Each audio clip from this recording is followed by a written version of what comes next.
this saying that you're the average of like your 5 closest friends. I think it's really true. What are some of the most important lessons that you all have learned along the way in your journey?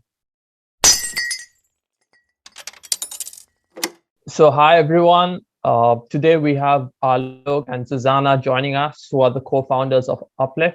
Aalok is a master's student at Imperial and Zuzanna another student from UCL. So I'm really excited to really get to know about their passion project and really dive into the details of upLYFT as well as their journey. So before we really dive into upLYFT, maybe perhaps it'll be really great, Aalok and Zuzanna, to really say how you're doing, how you're enjoying this freedom after term, and Yeah, so having some time off now from uni is great. Gives us a lot more opportunities and time to actually work on this project because as an undergraduate at uni, there's a lot of work that needs to be done at uni, especially with all the courses and deadlines, especially approaching summer. We have so many exams, so many courseworks, projects, and you can become a little bit sidetracked with them, and then it gives you less time and less freedom to work on your project, such as, upLYFT is what we're doing. So now that's done, we can kind of crack on with it, both of us, a little bit more and really hit this out of the park. Nicely put. How about yourself, Zuzanna? Oh, I fully agree with Aalok. I feel like this clarity of mind is like a big thing because, while, upLYFT is kind of always at the forefront, let's say, of our brains with all the deadlines and all the minor tasks that, as we know, UCL and I'm guessing Imperial as well loves pushing our way. It sometimes can get a little bit hectic.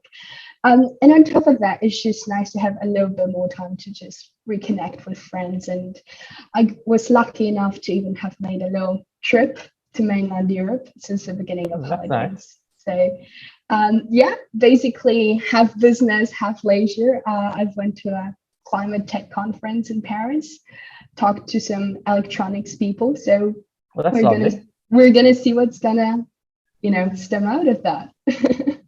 Brilliant. So I think now that, like, as we speak, the sun's out and really good vibes all the way over here as well. So on that note, like, first and foremost, it's really good to have deadlines out of the way. And I also do understand that you all are coming from a bit of a different background. So before we really dive into that, perhaps to enlighten everyone in this case, tell us about upLYFT. What is it about and how it really started? Absolutely. So at upLYFT, we're developing a vibrational sleep that prevents injuries and improves muscle performance. The way we started is in an incubator where Aalok and I met, LM Ventures, where we're just kind of throwing ideas and getting to know each other. And what we discovered is that both of us not only have experience, but also just really vested interest in healthcare. Plus, we both happen to be quite heavily invested in sports. Okay. So going down this lane came quite naturally to us. Aalok was actually the one with the idea. And once I heard him talk about it, I had another initial idea as well, which, upon hearing Aalok's ones, I just immediately discarded. I was like, you know what? I'm in. Yes, this is it. Yeah, it initially started actually. So there's a big product in the fitness industry. It's called the Theragun. It's kind of a percussive percussive massage gun. Okay. But they're quite big and they're super expensive. I get those advertisements as well where you go like. Yeah, exactly. And everyone would love to use it, but they're just not very accessible, especially for people for our age and people who are not super into fitness, like athletes, for example. Just people who are casually into fitness. It's not the most accessible thing for them. So we kind of wanted to take that whole concept and we wanted to shrink it down into a wearable. That way, people can use it on the go, and they can use it wherever they are. They don't need to be at home. So we wanted to use the kind of tech that they were using, which was percussive therapy, but having some more research behind this and a little bit of experience in electronics, we kind of concluded that this kind of path was quite difficult just because of like the power and the feasibility behind it was quite difficult. So we went back to the drawing board. We still like this overarching concept of a wearable device that stimulated your muscles and facilitated recovery, and improved muscle performance, but we just needed a different type of technology. And so we spent, a few good weeks looking at research papers, looking at the literature and seeing what's been researched right now. And that's when we find vibrational therapy. And that's been heavily researched by academics, but there's actually not been too much that's been put into real world consumer products. So we wanted to essentially fill that gap. And that's why we pivoted then towards vibrational therapy. Yeah, I think very well put there, Aalok. And I feel like, so I played table tennis and tennis myself as well. Oh, awesome. Yeah, I'm a fan of table tennis also.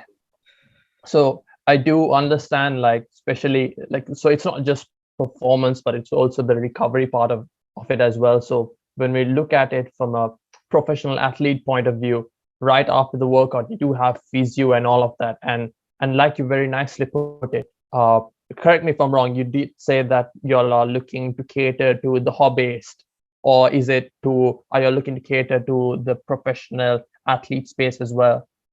So we do want to target both. So there's kind of two reasons. So people who are athletes, they are extremely hyper focused and critical in improving their performance, and they want to be the best at what they're doing. Correct. So this gives them a device to really help them do that, because it facilitates recovery between exercise and performance. So this ensures that your muscles are nicely recovered, they're not sore, so you can keep on pushing yourself. It also prevents injury. And this is actually a bigger issue amongst kind of newbies and people who don't train as much. So, for example, if you're an elderly individual, you're slightly overweight, right? Going to the gym or working out without the correct kind of warm-ups and correct kind of injury prevention can lead to you getting injured quite easily. And these are easily preventable. And the issue of this is that once you do get injured, you actually have a lot of long-lasting effects because of that initial injury. And what this means is you lose mobility over a period of time, and then it really increases the resistance to aging healthily and having that healthy lifestyle, over a prolonged lifespan. And I think that's a big issue in our society, where people are getting older, or they're living unhealthier lifestyles, and they can't maintain being active, because they've been injured in the past, and we want to prevent that. But then also go into the more professional athletes.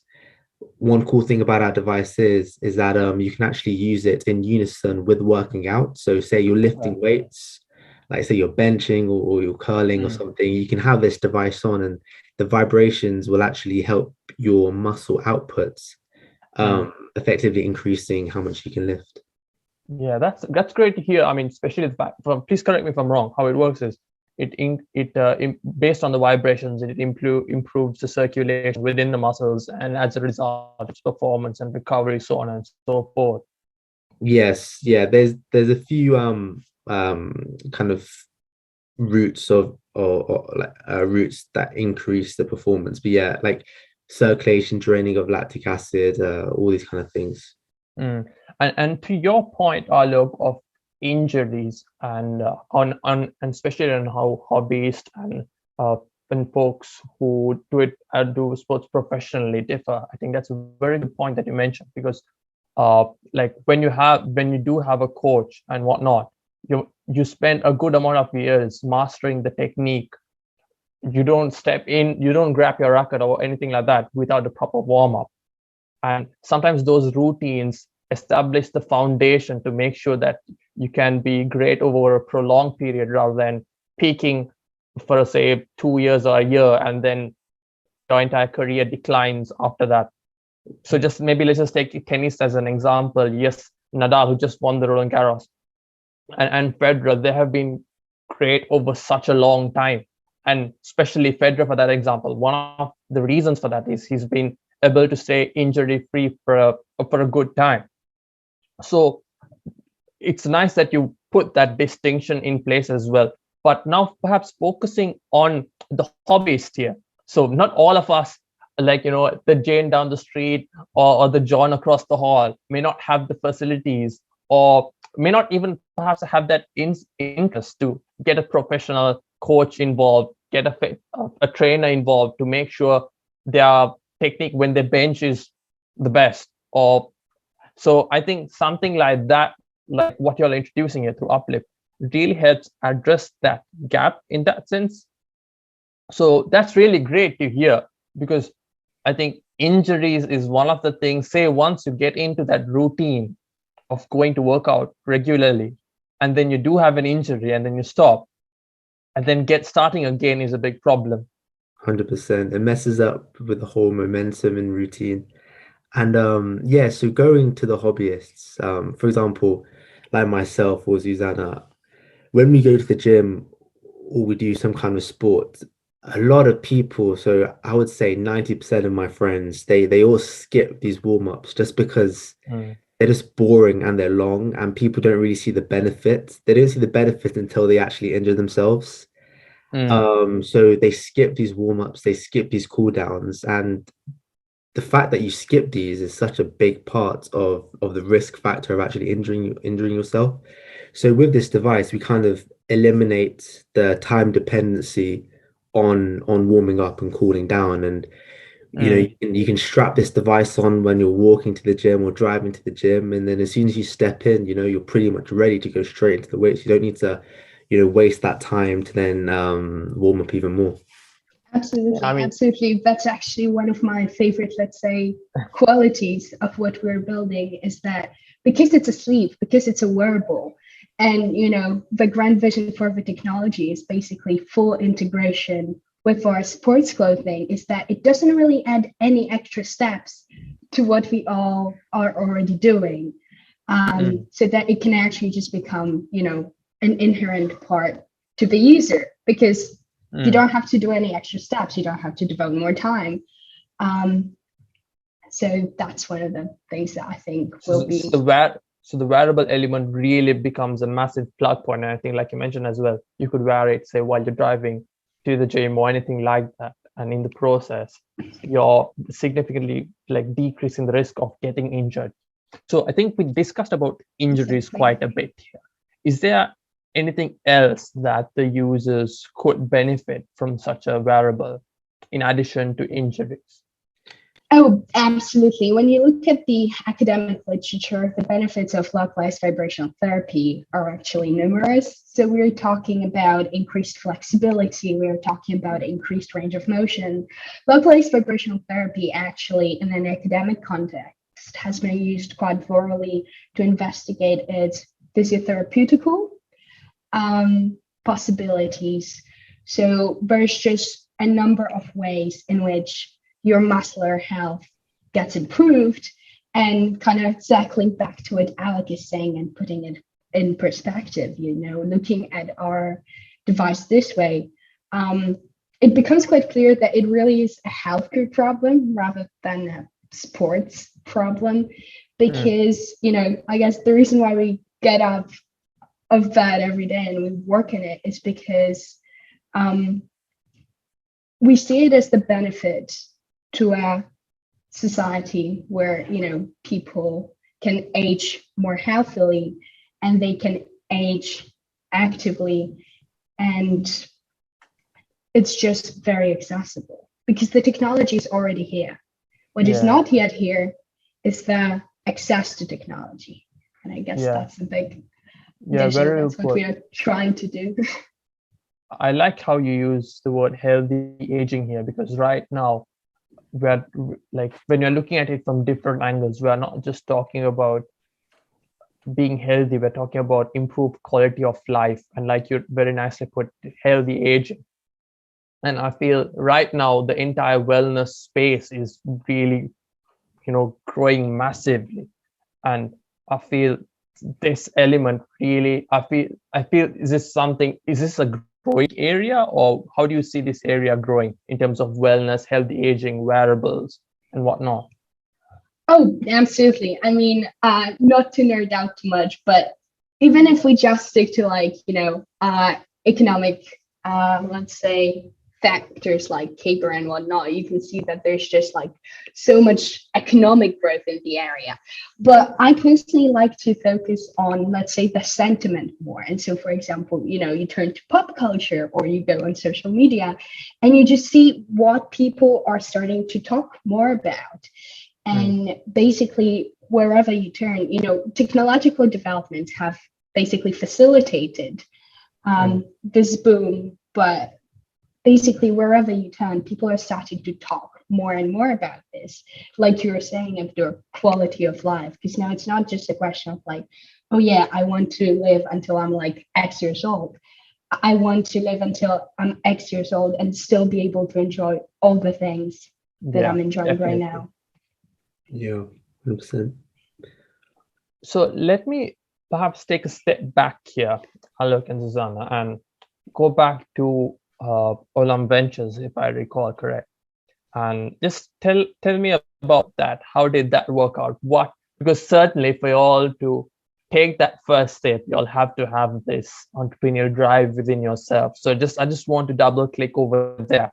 What really inspired you all to take that first step? Because now we are living in a time and age where folks are really looking to take their own initiative, be very entrepreneurial rather than work for a large organization or anything like that.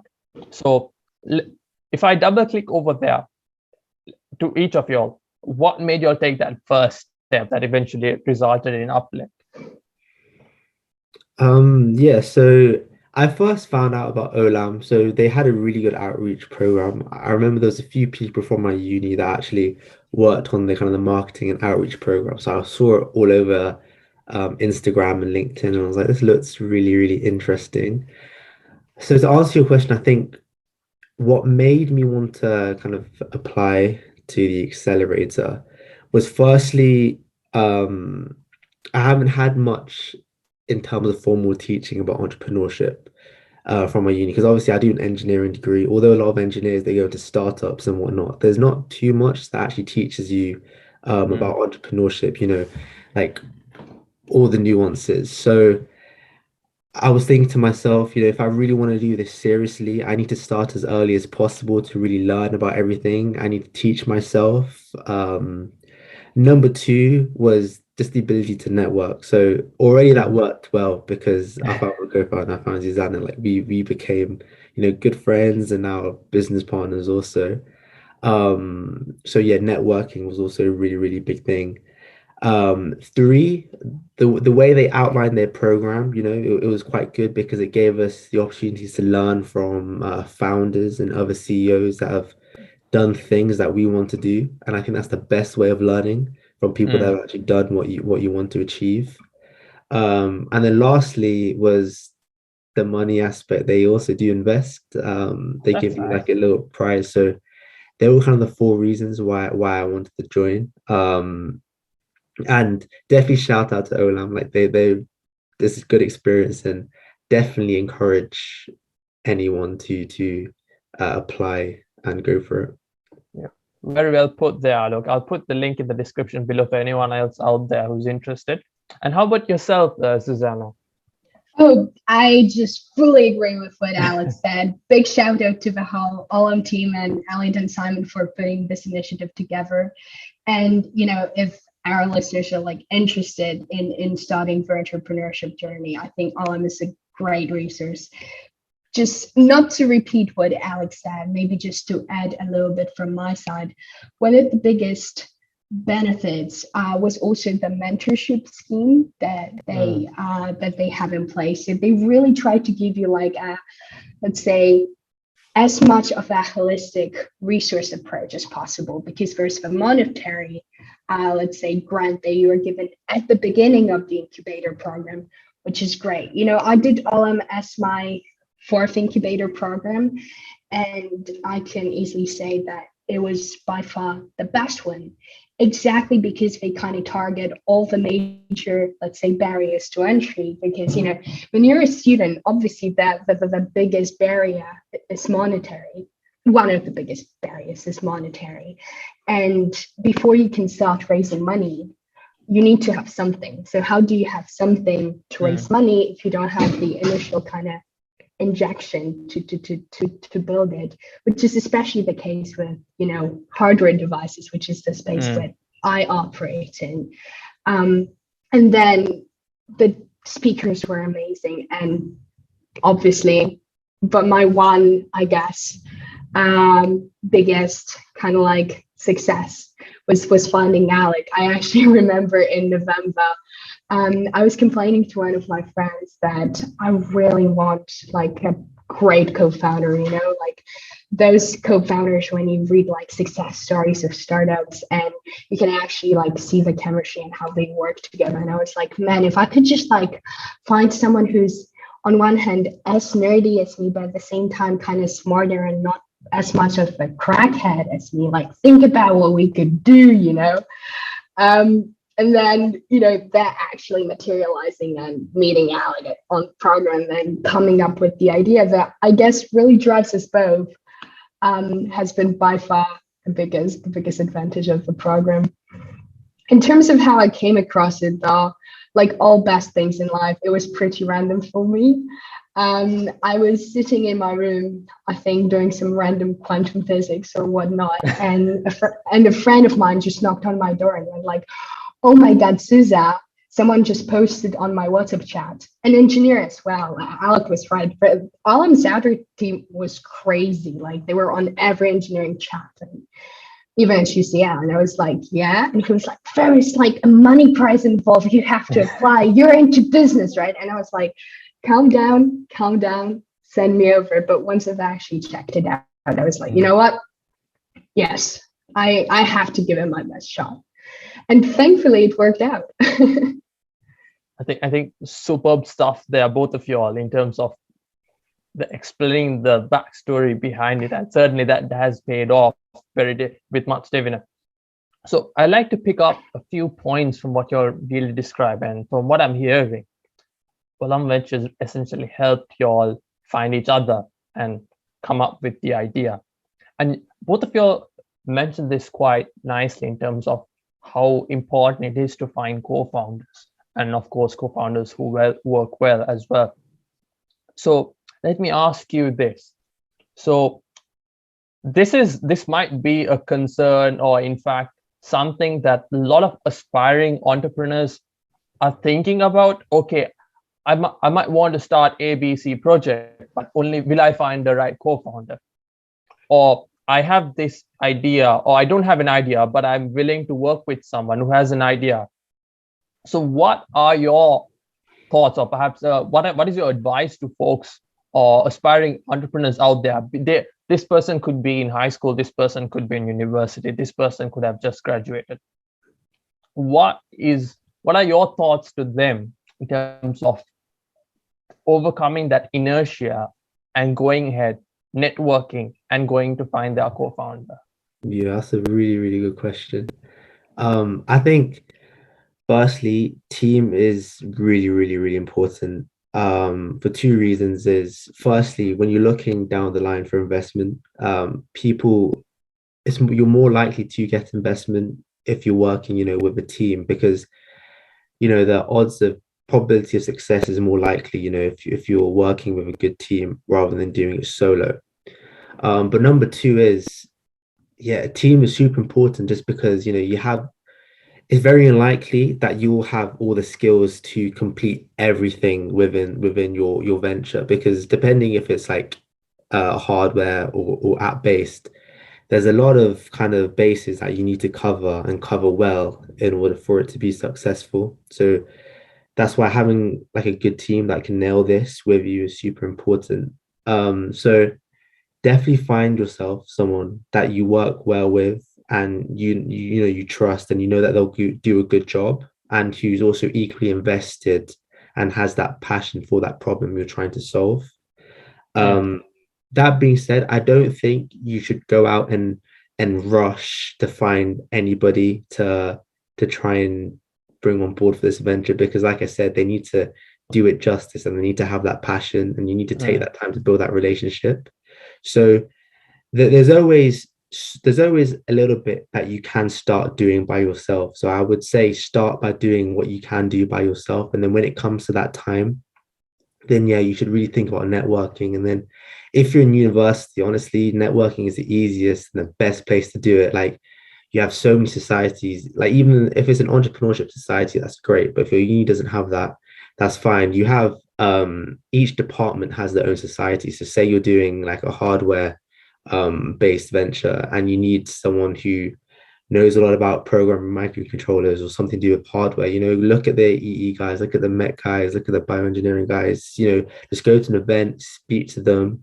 And then, you can build relationships from there, network, or, if you need some coding help, designing an app, you have comp students, you have CS guys. It's so easy and so accessible to just talk to people, especially now, we're kind of emerging out of the back end of COVID. Everything is back in person. There's really no excuse to, thankfully, there's really no excuse, to go out and meet and talk to people. You touched on several points there. Look, you nailed. I want to get to some of those points, but before that, Susan, I'm curious to hear your thoughts on this as well. Oh, absolutely. Especially if you're based in London, it's comparatively easy to just go out there and find your folks. Yes, like Alex said, societies is a big one. But if you're, for example, a high school student, or maybe you finished uni, there are still, let's say, adult/high school societies, or even just events. You go on like Eventbrite, you go on Leicester, you go on Meetup, and you just put up entrepreneurship or investing, or maybe there are even some fairs in your areas. Basically, right now, if you will be out on the lookout, you'll find something. You'll find an event that matches your idea, and just go over and talk to people. And I know it sounds scary because it's easy for us to say, right? We've got our co-founders, we've got our ventures, and now we can go to events and be like, oh yeah, hi. But from my experience, the whole entrepreneurial community is extremely welcoming. And even though it can seem extremely daunting to go to this random event that you just found on the internet, and you show up and everyone is like in suits and whatnot, and you're just like, oh my, I just have an idea, I'm alone, how do I do it? Well, you go up to the first person, you extend you say, hi, my name is XXX, and you just start. And what you'll see is that people are extremely helpful, and in their vast majority, just really, really nice. Both Alec and I, we have had so many great mentors, and we still are across the way. And the way we've kind of got in touch with them is by doing outreach, to our friends or to our connections. And then they reached someone and they reached someone. This community just has a lot of this theory of giving. This is how I like to approach it. To me, entrepreneurship is about giving, because we all have our own visions and we are all trying to, change something in the world. So this just creates this feeling of community that I don't think you get in many other places otherwise. So just go out there and don't be scared, because we don't bite, we promise. Very well put there, Zuzanna and Aalok as well. So while you all were describing this, my head was racing with ideas about what to ask you, because it's so many insightful things here, which I think could be a conversation by themselves, to be honest.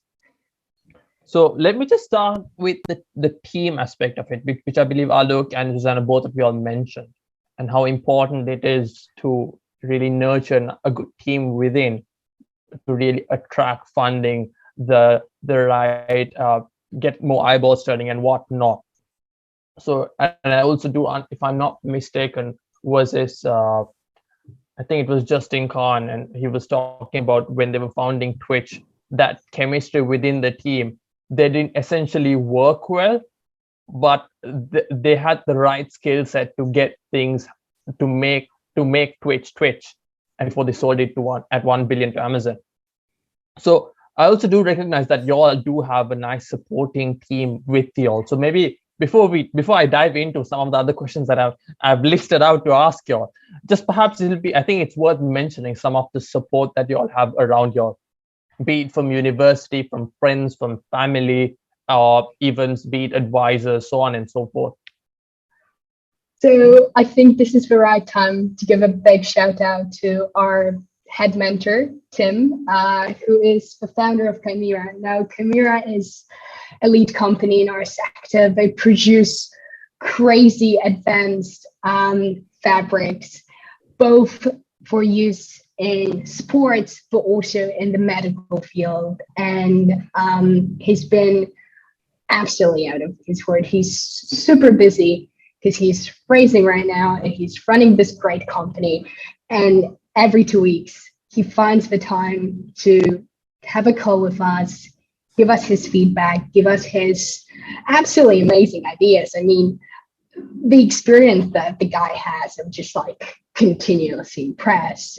And I think that building a support network, like you were saying, is so crucial, especially when you start young, because truth is, we don't know anything. Like, we're literally kind of like blindfolded trying to work this amazing maze that entrepreneurship is.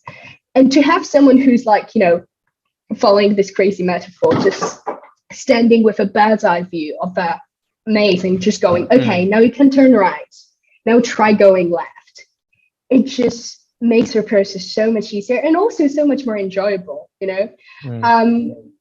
I strongly believe that even though, yes, entrepreneurship is super hard, it should be fun. And when you get to share all the milestones with, you know, your team, your advisors, it becomes like a whole new journey because you're not there alone. It's something that everyone contributes to. Yeah, for sure. How about yourself, Aalok? Yeah, so in terms of support, I think Imperial is pretty good. So that's the uni that I go to. They're really pro entrepreneurship and enterprise. So for people that go Imperial, they have this whole thing called the Enterprise Hub, and it's really good because you can just go make appointments with individuals they call experts and residents. So you can kind of talk to them about your idea and they'll give you some feedback. But they also do really, really cool things where they bring in people who are really experienced in, say, IP or business development or finances or fundraising. So you know, you can speak to these guys and they'll teach you also. So this can also link to what we were saying about the accelerator, where the accelerator is good because it teaches you things. But say you don't get into an accelerator or you don't have the opportunity to apply to an accelerator, you can do the same things also through your university. So I'm sure if you look hard enough, there'll be, you know, some sort of support system within that university that teaches students, you know, these key skills that are necessary for like a successful venture. And I think that's probably one of the biggest reasons actually I chose to apply there, like all those years ago when I was looking at universities, just because I've always had in the back of my mind that a startup is what I want to go into. And they've had such a good track record of spinning out startups and ventures over the years, and they're really, really good.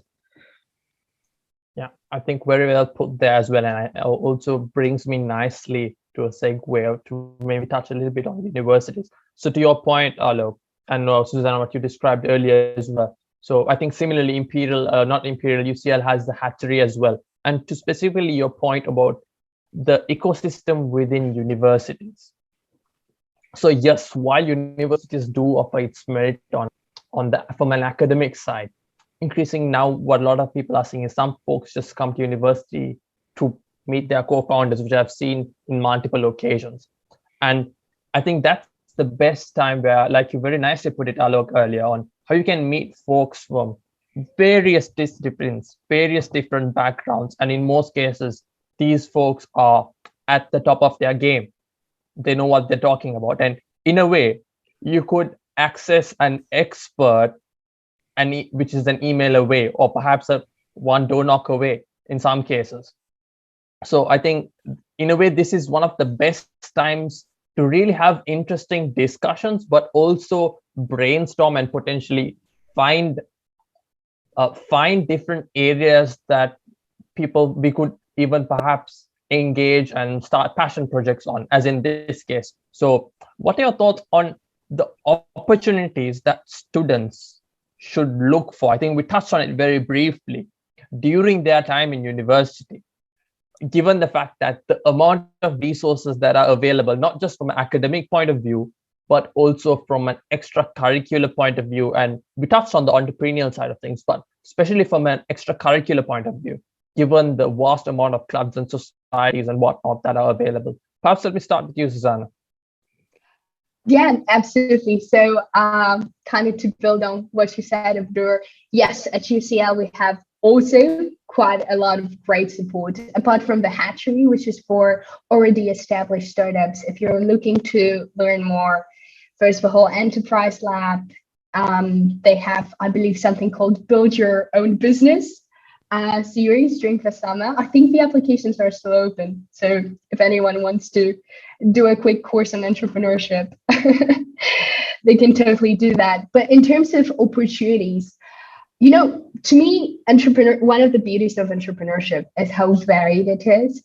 There are just so many different skills that come into running a business. To kind of echoing what Alex said earlier, again, build a good team, right? Because being a solo founder is hard. I know some extremely talented solo founders, and I have not yet found a solo founder who went up to me and went like, oh yeah, I'm so happy I don't have a co-founder. Like, even if they're doing amazingly, they're like, yeah, you know, sometimes I wish I had a co-founder. So what you can do right now, apart from going to, you know, your local enterprise lab or going to your entrepreneurial society, just get involved with whatever society you feel passionate about, because the leadership skills or like the team building skills, they're all transferable. Even if it's something as small as speaking up during your university project, you know, or just getting more engaged in something. It doesn't necessarily have to be entrepreneurship all the time to actually later on help you with entrepreneurship. Touching on your question about opportunity, I think that's such a good point, because let's be honest, we're all 20 years old or 20 something. So we don't really have the responsibilities that a lot of us might have later down the line, being like, I don't know, mortgage, family, other people depending on us. So if we're going to take risks, and let's be honest, starting a business is quite a big risk. There's quite a big chance of failure. You have to feel comfortable with it. And you're only able to do it if you have that, let's say, freedom of being young and just starting out. There's also quite a lot of programs for young people, emergingly so. It's actually a trend that I'm very excited to see, because I believe that, you know, education is the number one, you know, driving force. So just look around. For example, All In Ventures is a talent incubator, especially for students. Another great student incubator program is Kickstart Global. Entrepreneurs First, if I'm not mistaken, as well. Yes. Entrepreneurs First also focuses on more younger demographics. There are a lot of you know, special scholarships, societies, but also fellowships. There's Sigma Crest Fellowship, for example, that I'm part of, which unites founders under 26 years old.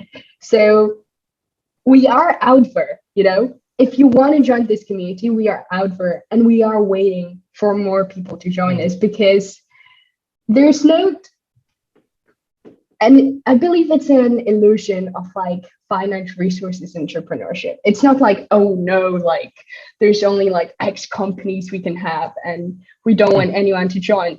Hell no. I swear to God, if everyone was an entrepreneur, entrepreneurship is not for everyone. But you know what? think about how many ideas, think about how fast as like society we could progress if everyone was just like having the you know, the ability to just go and build something, whatever it is. So definitely go out there. I like how you put it there, and you mentioned a couple of very nice points there about, I think earlier you talk about how entrepreneurship is a lot about giving, and you also touch about, because that entire ecosystem, there's a lot of support that is available if you're willing to put your hand up and ask for it. So I think that's a very strong message for everyone out there. So the support is available if you're willing to put your hand up. And secondly, you mentioned about how, if yes, the world has, I don't know, in a numerous amount of problems out there, but we need folks like yourselves who are willing to step up and solve a problem through an entrepreneurial venture or a passion project or whatever it may be. But that's what entrepreneurship is all about. It's about solving a problem at the core of it. And there's a quote that I heard some time back. I think it goes by, don't let ideas die on the table. And sometimes we all do have ideas out there. It might be a fleeting thought while having dinner. It might be something that comes across your head while having coffee. But at the core of it, it is a problem. But just think about it. Being in an ecosystem like what we're just talking about, being in a university environment, being in London, being anywhere else for that matter, we have the luxury to, or I would say, there is the opportunity to discuss these problems that we see, discuss these ideas, and really let them marinate so that it can transform and evolve to become potential solutions. And I feel that's the real beauty of being in such an ecosystem. 100%. Absolutely. Very well said. Couldn't agree more. And to what you mentioned earlier as well about networking and how important, I feel that's one of the biggest things that students can really gain being in this ecosystem. So I think very well put there, Zuzanna and Aalok as well. And sorry, I couldn't ask you the same question. So what are your thoughts on this, Aalok? Yeah, I think although students face challenges, you know, when doing entrepreneurship, I think being a student entrepreneur is probably one of the best places to start, just because, like you said, networking is super easy. But also, one big thing is, especially if you're in kind of the hardware side and you're making a physical product, is you have so many free resources that if you are graduating or, you know, you have a job and you want to go into entrepreneurship, it's so much harder to obtain. So we have access to incredible lab space all for free, like day in, day out. We can go there whenever. And lab space that good is really, really hard to come by. Even for an established company like a you know, that's turning over good money, to build a lab that well equipped is a difficult feat. And then you know, you have access to technicians and lecturers and professors that are all there to really help and assist you. So even if there might be something that you can't figure out, you know, in the real world after university, you know, you might have to then outsource this problem to like a consultant, and that will cost you money. Whereas in uni, you know, you can speak to a technician and they have, you know, years and years of experience. Like they'll more time they'll be able to help you with your problem. And then, yeah, once that problem is sorted, you can move on to the next one. So I think definitely taking a good grip on these opportunities is definitely something any student to do. And like Zuzanna said, you have so much time right now. Although you have uni, and that is a big thing, like you should do well in uni because that's what you're there for. But in the grand scheme of things, this is when you have the most freedom and the most time to work on something. So like you have the summer, like you can chill in the summer, that's fine. You know, you've had a long, hard year, but summer's a long, long time for a university student. You have months off. You don't need months of doing nothing. You know, you can definitely work on something and develop it well, and spend time on it. And yeah, you don't get that opportunity again. Very well put there, Aalok. And I think you mentioned about summer is when entrepreneurs get to work, student entrepreneurs especially. And And to your point, Alok, on how especially like just things like lab space, you just reminded me about I had a colleague, also another student founder, now graduated in the US. Like she graduated in Singapore, and then afterwards they took the startup, and now they're in the US. That's the best ecosystem for them at the moment. So how being in university not just makes things like, and you just reminded me how now for them finding lab space is now something they need to think about, whereas in university that's not something you need to really think about a lot because it is readily available. And another good Yeah. point that you touched on is technicians, experts, and especially being in university, you'll definitely find an expert in the field who may have the answers to the problem that any team is looking to address, be it a sports medicine expert, be it someone, an expert in circulation, so on and so forth. So I think that's another really massive advantage that I feel that students could really take advantage of. And like you mentioned, the moment we step out of that ecosystem, all of a sudden it's, oh, we need to get in touch with the consultant, not get in touch with the professor anymore. It's not Exactly. like while we're in university, we could just go, just send an email and just go meet him or her and just talk about the idea, and hopefully they'll be happy to help. But it's a different conversation the moment we step out of that Yeah. I would say that university bubble, so to speak. So even if it might not be perhaps to help today, tomorrow, sometimes really going out there, networking and establishing those connections goes a long way. What are your thoughts on that, Aalok? Yeah, I 100% agree. And even I know we spoke about lab space and whatnot, but even one thing that universities also offer is, this is one thing that we actually realized yesterday. We both had a call with a few engineers, and then we were discussing like circuit designs and whatnot. And they use software that they have to pay maybe like 600, 400 pounds a month. And then it just made me realize we have access to all of that for free, like right now as being part of the uni. So we're in for a real heart attack kind of shock when we graduate. Um, but yeah, going back to what you were saying, networking prior to a startup is so crucial, just because you want to be able to have different routes in order to solve a problem. Even if you speak to someone and they don't know the answers, they'll be able to maybe point you or nudge you in a direction which you can solve yourself, or they might trigger a little idea. Something they might say might spark a little bit of that eureka moment that you can then kind of sort yourself. But because at the end of the day, realistically, you probably do not have all of the skills and tool sets to do everything yourself. You're going to need people who are better at things than you are. And I think it's important to recognize this, that you can't do everything yourself, because then you just become, it's silly to assume that. So that's why networking, talking to people better than you at certain things is definitely important. Yeah, very well put there, Alok. And I think I like how you mentioned, well, sometimes they might not have the right answer, but at least they might be perhaps even be able to introduce you to the right person who you may have not access to. So it's a really dynamic environment. It's all about, are you going to put your hand up to get that support? So I love how we just touched on this aspect of it, because I feel this is an aspect that maybe perhaps is underappreciated while we are in university, but we realize the value the moment we step out of it. So 100%. Along those lines, something that I really want to touch on is what are some of the most important lessons that you all have learned along the way in your journey? I'll start with, yeah, Aalok, go ahead. Okay, yeah, I can start. So the OLAM incubator, and I think Zuzanna will also agree.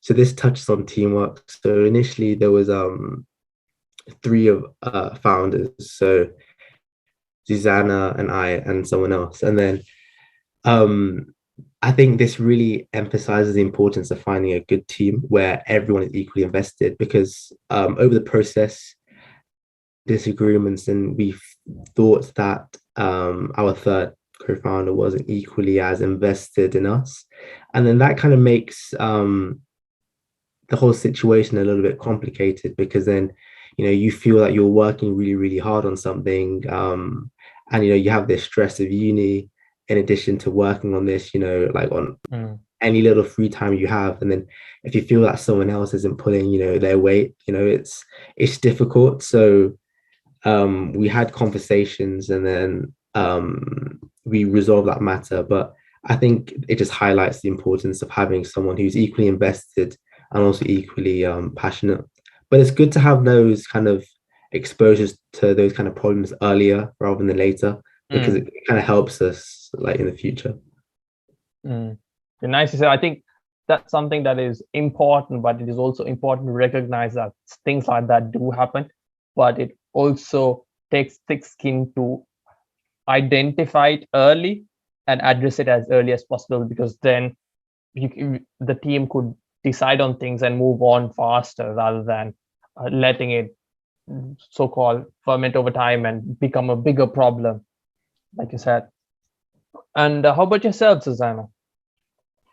I think the single biggest lesson that I can share about entrepreneurial journey, and I mean it both in terms of, you want to start a business, but maybe you want to start an NGO, or maybe you just want to start a project, an initiative, because I don't want this conversation to just be about, let's say, one type of entrepreneurship, because I do have a lot of extremely inspiring friends, which, for example, in Poland, I have a friend and she's focused on improving awareness about menstrual health in girls. And it's a non-profit, but if I'm being honest, she's one of the best entrepreneurs I know.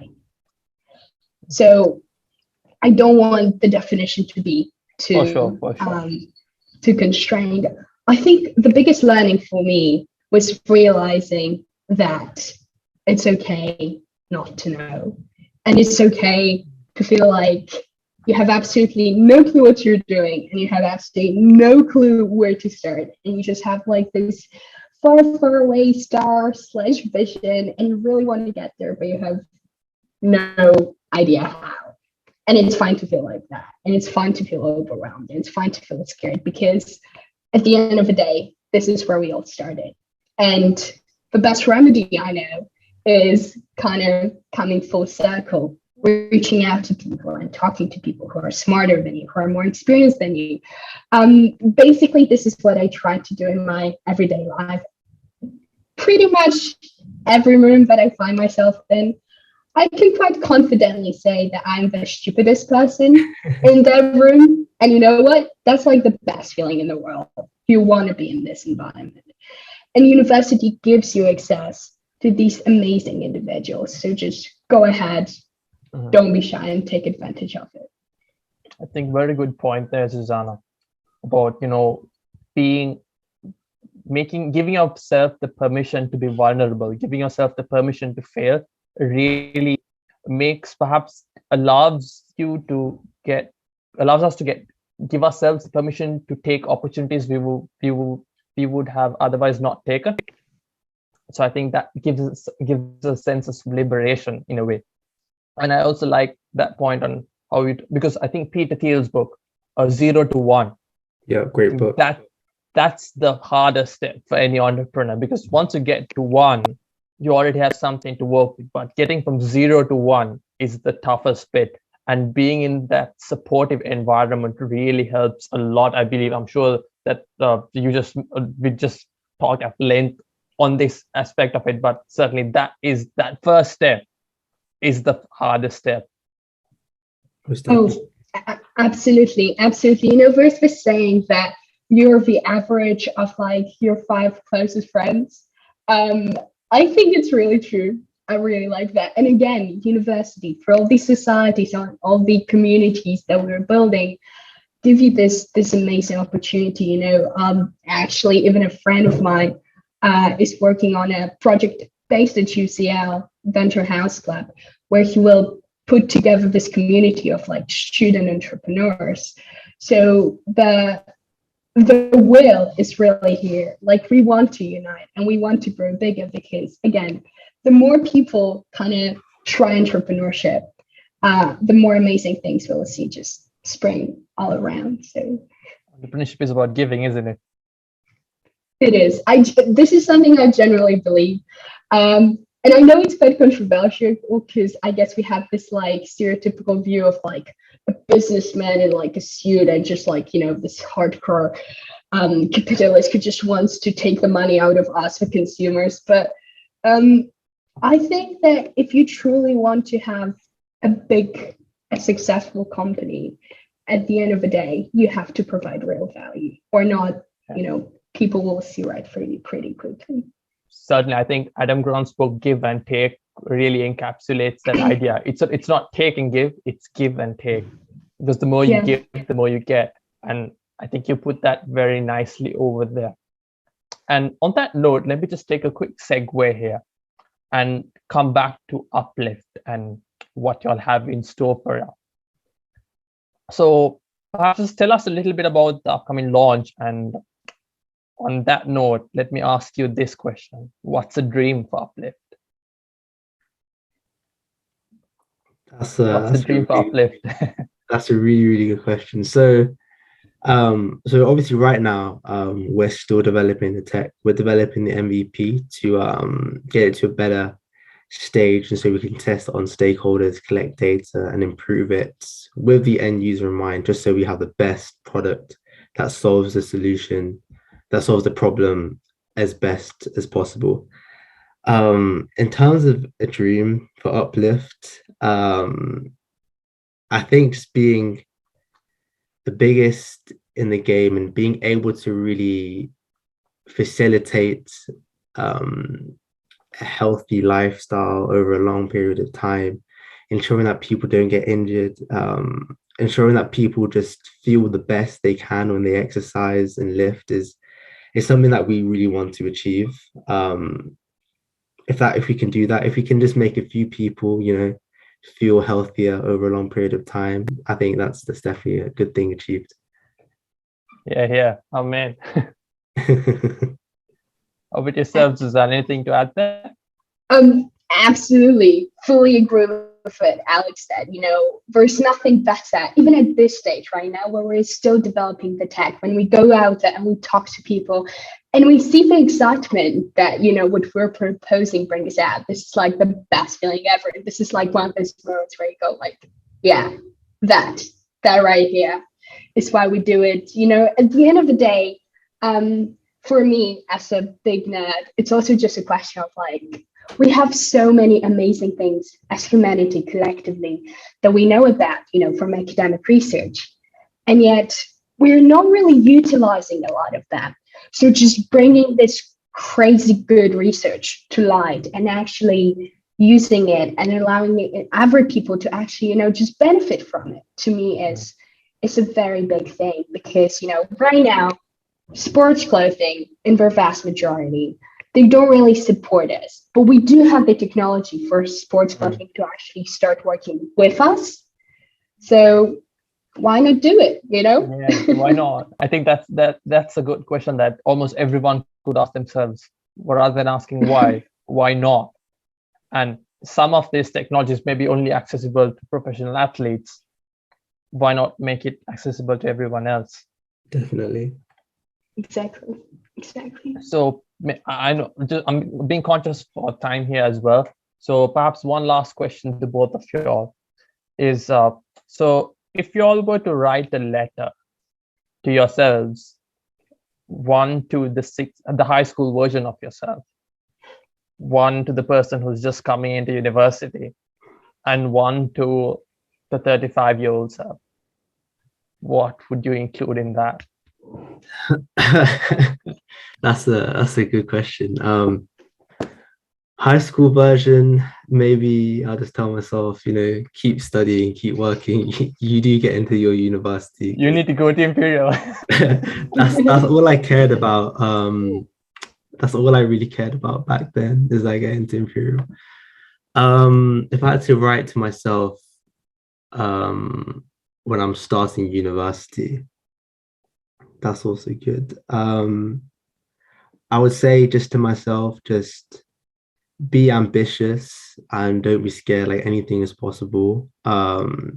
because even like back then, I always knew I wanted to do a startup, but I didn't even think I would start it in university. I thought it would be something, I would start, just on the brink of leaving, but I still got another year left. So I would just tell myself, be ambitious, be brave, just do whatever you want to do and just take it, because that's what life is. Like, if you want something, you got to make it happen, no matter what. And then if I had to write, so the final one, am I writing to myself as if I'm 35? A letter your 35-year-old self would read. Okay, my 30. Let me think about that one. Zuzanna, why You don't have you? a moment. Let's go back to Zuzanna. Yeah, let me think Yeah, about that one. absolutely. So I guess to my high school self, I would just tell her that it's okay that she doesn't know how she's gonna end up where she wants to end up with, because relax, you're gonna figure it out just in time.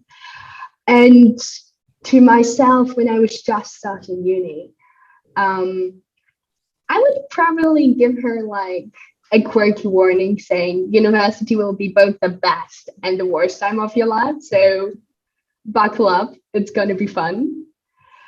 To my 35-year-old self, oh my, I hope that by the time I'm 35, I'll be smarter than now. So maybe it should be the other way around. But I hope that at 35, I'll still have my passion and I will not lose sight of what's really important. Yeah, for sure. Well put there, Zuzanna. And how about yourself, Aalok? Coming back to you here. Yeah, so if I were to write myself when I was 35, I'll just probably ask Had a myself. good think about that. I would ask myself, just did you enjoy the journey? Was this choice the best choice for you? And just has everything been worth it? Has it been fulfilling? I think that's probably the best thing I could ask myself. Yeah, I think hats off to that. I think to both of y'all there. I think it was an absolute pleasure, really, just talking to you all, firstly, and really going through your journey, because certainly something that I realize is that when we go through people's journeys, what their stories, your startup is like your baby. You're looking after it, you're helping it grow. But as you grow it, as it grows with you, you get a chance to take a step back and see how it has grown.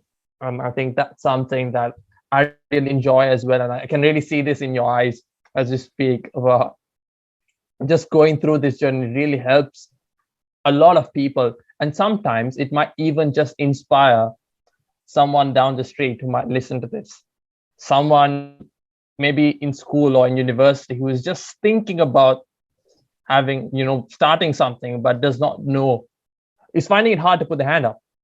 Yeah, so hopefully this helps someone else out there as well, and certainly I wish upLYFT the very best as well in due course. And perhaps to everyone else out there, Aalok, and Zuzanna, where could they find more about upLYFT? 100%. So we have an Instagram page, and we have a website. I could perhaps I'll put the links in the description. Yeah, we can give you the links in the description. We also have a LinkedIn page for everyone who uses that also. So big shout out. Yeah, go ahead, Zuzanna. Just want to quickly add, if you guys just want to talk to me and Aalok, find us on Instagram or LinkedIn, DM us. We don't bite. Like, if you are that person in high school wanting to put your hand up, I've been there. So don't be shy. Reach out. There you go, everyone. Put your hand up, and the support is out there. Entrepreneurs are there to give. So make sure you put your hand up. And all the best, Aalok and Zuzanna, for your next steps. And really looking forward to upLYFT. And before we wrap up, any closing remarks? It was an absolute pleasure speaking to you, Abdur. Thank you so much for inviting us. Truly. This is really, really, really great. And like you said, this might inspire someone, but to be honest, this chat alone has inspired me, and I'm sure it's inspired Zuzanna just to carry on working and deliver something great. So thanks for having us on here. My pleasure, my pleasure. Absolutely. So all the best with upLYFT, and yeah, really looking forward to it. Thank you. Thank you. Thank you. Speak soon.